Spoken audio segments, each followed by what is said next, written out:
السلام علیکم ورحمۃ اللہ وبرکاتہ۔ بسم اللہ الرحمن الرحیم۔ عقائد کا سلسلہ۔ اللہ تعالیٰ کے ساتھ بندوں کو کیا عقیدہ رکھنا چاہیے، یہ سلسلہ چل رہا ہے۔ عقیدہ نمبر 5، اللہ تعالیٰ ہی گناہوں کا بخشنے والا ہے۔ اللہ کے سوا چاہے وہ کتنے بڑے ولی ہوں یا پیغمبر ہوں، وہ کسی کے گناہ معاف نہیں کر سکتے۔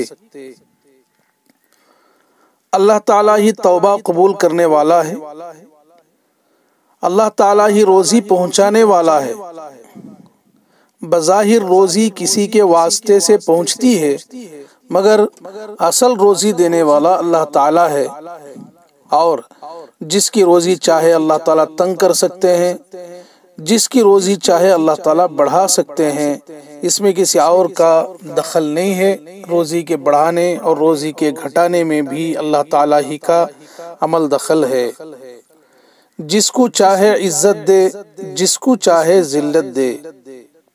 جس کو اللہ عزت دے دے، اس کو کوئی ذلیل نہیں کر سکتا، اور جس کو اللہ ذلیل کر دے، اس کو کوئی عزت نہیں دے سکتا۔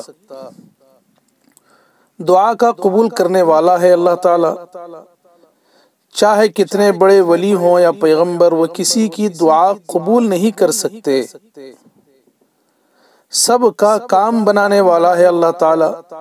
سب آفتوں سے بچانے والا ہے اللہ تعالیٰ۔ زندگی اور موت دینے والا ہے اللہ تعالیٰ۔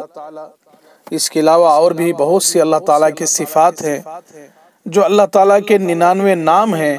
ان ناموں میں اللہ تعالیٰ کی ساری صفات ظاہر ہیں، واضح ہیں۔ تو یہ عقیدہ ہوا۔ تو جو آدمی ان چیزوں کو جانے اور ان پر یقین کرے، صرف جاننا کافی نہیں ہے، جانے اور یقین کرے، وہی شخص ایمان والا ہے۔ اللہ تعالیٰ سے دعا ہے کہ اللہ تعالیٰ صحیح مومن ہمیں بنائے، ہمارا عقیدہ مضبوط فرمائے۔ وآخر دعوانا ان الحمد للہ رب العالمین۔